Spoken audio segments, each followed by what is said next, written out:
Abolition Today. Any policy that will benefit black people will benefit all of society. Let's be clear about that.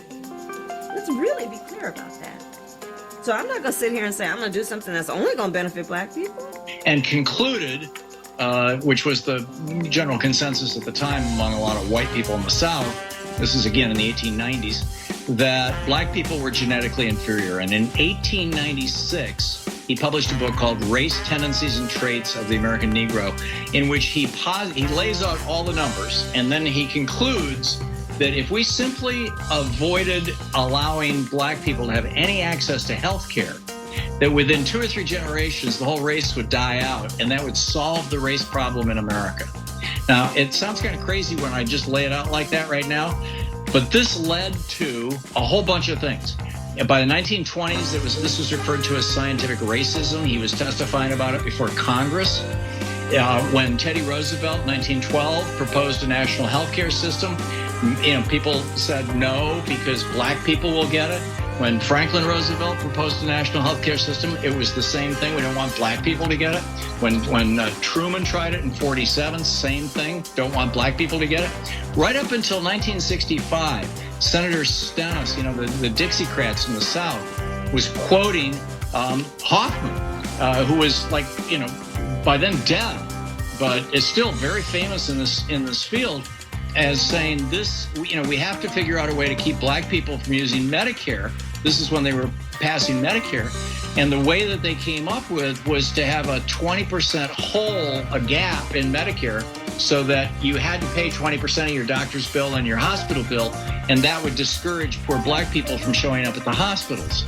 I mean, it was the most shocking thing I discovered, Cenk, when I was doing the research on this book, is that nearly 100% of the reason why the United States is the only country in the world that doesn't define healthcare as a right and doesn't have any sort of national healthcare system to speak of is because of racism.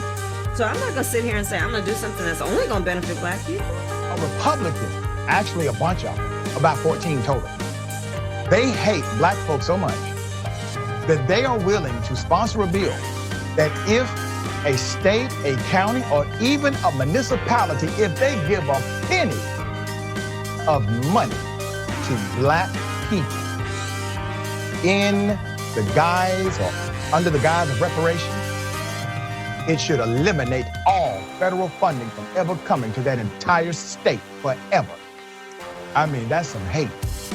According to Babin's bill, the U.S. government, including the Federal Reserve System and independent agencies, may not provide any loan, any grant, or other form of financial assistance to the government of any state or political subdivision thereof, or any agency or instrumentality of such a state or political subdivision that enacts into law any program providing reparations on the basis of what? Slavery.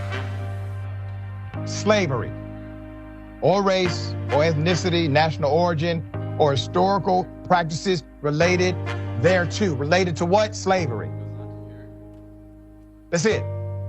Just black people. So I'm not going to sit here and say I'm going to do something that's only going to benefit black people.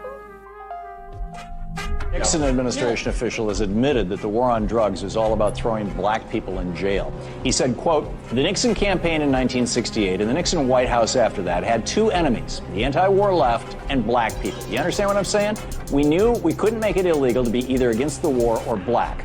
But by getting the public to associate the hippies with marijuana and blacks with heroin, and then criminalizing both heavily, we could disrupt those communities. We could arrest their leaders, raid their homes, break up their meetings, and vilify them night after night on the evening news. Did we know we were lying about the drugs? Of course we did. Abolition Today.